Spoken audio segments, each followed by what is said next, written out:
Estos son los principales títulos hoy en América Latina. Semana clave para Snowden. Bolivia, Nicaragua y Venezuela esperan la respuesta del ex espía estadounidense a sus ofertas de asilo. Brasil pide explicaciones. El gigante sudamericano califica como grave el supuesto espionaje de Estados Unidos. Ruge el coloso. El volcán Popocatépetl, ubicado cerca de Ciudad de México, amenaza de nuevo. Hola, buenas tardes. Bienvenidos a la edición central de Latinoamérica Noticias. Comenzamos el noticiero de hoy hablando del caso de Edward Snowden. Bolivia, Nicaragua y Venezuela están a la espera de que el ex espía estadounidense responda a sus ofertas de asilo en una semana clave en que la OEA debatirá el trato dado por países europeos al presidente boliviano Evo Morales, y Rusia busca quitarse de encima cuanto antes al fugitivo. Semana clave para Edward Snowden. Bolivia, Nicaragua y Venezuela están a la espera de que el ex técnico de la CIA responda a sus ofertas de asilo, después de que el resto de países denegara la petición al joven buscado por Estados Unidos bajo cargos de espionaje. Morales y sus homólogos de Nicaragua, Daniel Ortega, y Venezuela, Nicolás Maduro, ofrecieron por separado acoger a Snowden, quien lleva desde el 23 de junio, más de 2 semanas, en la zona de tránsito del Aeropuerto Internacional de Moscú. Las ofertas se produjeron después de que varios países europeos impidieran el sobrevuelo y aterrizaje del avión de Morales ante la sospecha de que Snowden estuviera a bordo. El Consejo Permanente de la OEA se reunirá este martes en una sesión extraordinaria en Washington para debatir el incidente. Según analistas, la eventual acogida de Snowden en cualquier país de América Latina plantearía un problema político con Estados Unidos, si bien jurídicamente los estados tienen todo el derecho de conceder o negar un asilo. En caso de que Snowden no pudiera recibir asilo en ningún país, tanto el defensor del pueblo como el jefe del Servicio Federal de Inmigración rusos abogaron por que sea el alto comisionado de las Naciones Unidas para los Refugiados, ACNUR, quien se encargue del caso. Por su parte, el presidente de Cuba, Raúl Castro, hizo referencia por primera vez al caso de Snowden y dijo que la isla respalda al derecho de Venezuela y de todos los países de América Latina de dar asilo a los perseguidos por sus ideales o luchas por los derechos democráticos. En un discurso ante el Parlamento cubano, el mandatario destacó que las revelaciones del ex técnico de la CIA permitieron confirmar la existencia de sistemas de espionaje global de los Estados Unidos que violan la soberanía de las naciones, incluso de sus aliados y de los derechos humanos. Castro dijo que las amenazas de Estados Unidos de medidas económicas contra Ecuador o la acción concertada de varios países europeos en el escándalo del avión del presidente boliviano Evo Morales demuestran que los poderosos se sienten en condiciones de violentar el derecho internacional, y llamó a la movilización de la opinión pública internacional para denunciar y condenar esos atropellos.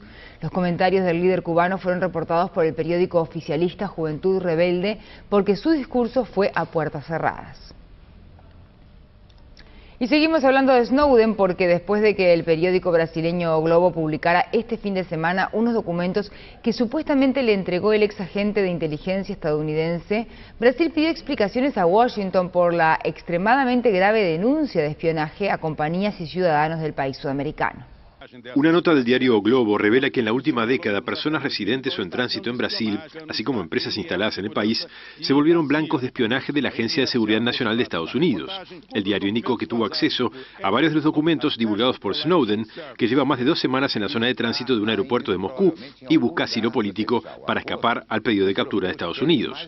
Los documentos de la NSA son elocuentes. Brasil, con extensas redes digitales públicas y privadas, operadas por grandes compañías de telecomunicaciones e Internet, aparece destacado en los mapas de la agencia estadounidense como blanco prioritario de telefonía y datos, al lado de naciones como China, Rusia, Irán y Pakistán, según revela el texto. El gobierno de Brasil pidió explicaciones al embajador de Estados Unidos en Brasilia, Thomas Shannon, y la embajada brasileña en Washington hizo lo mismo con el Departamento de Estado.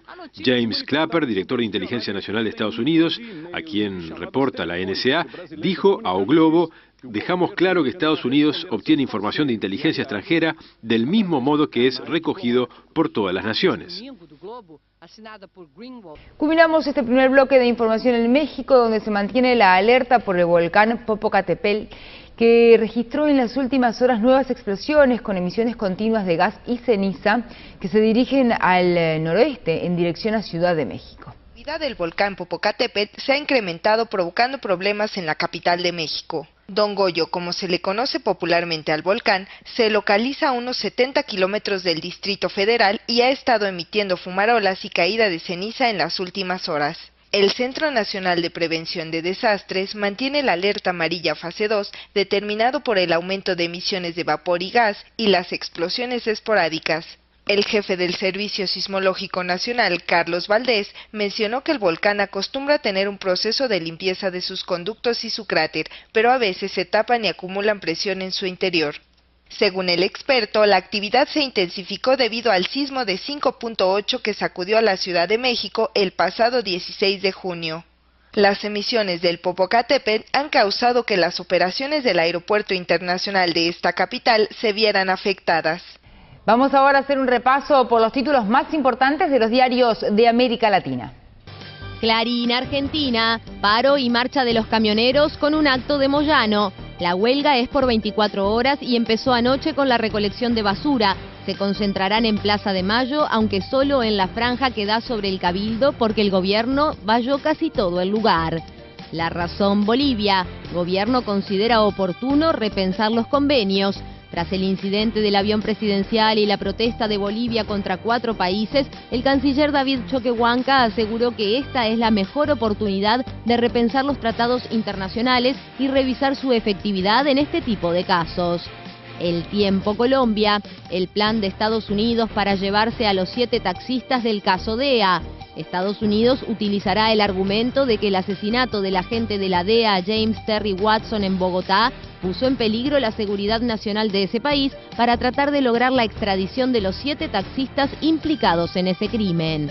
El Comercio, Ecuador. Paulina Mogrovejo va al Consejo de Regulación de Comunicación.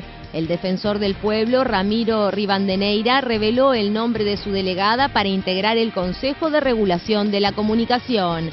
Reforma, México. Afianza el PRI. El PRI resultó ayer ganador en la mayoría de los comicios que se celebraron en 14 estados del país. En instantes, Consejo CARICOM Venezuela. Maduro propone estrechar lazos en desarrollo y seguridad con el Caribe. Mucho asado. Los argentinos sacan mala nota en alimentación por el abuso de la carne y la falta de vegetales. Además, se vienen los deportes aquí a Latinoamérica Noticias. Volvemos enseguida.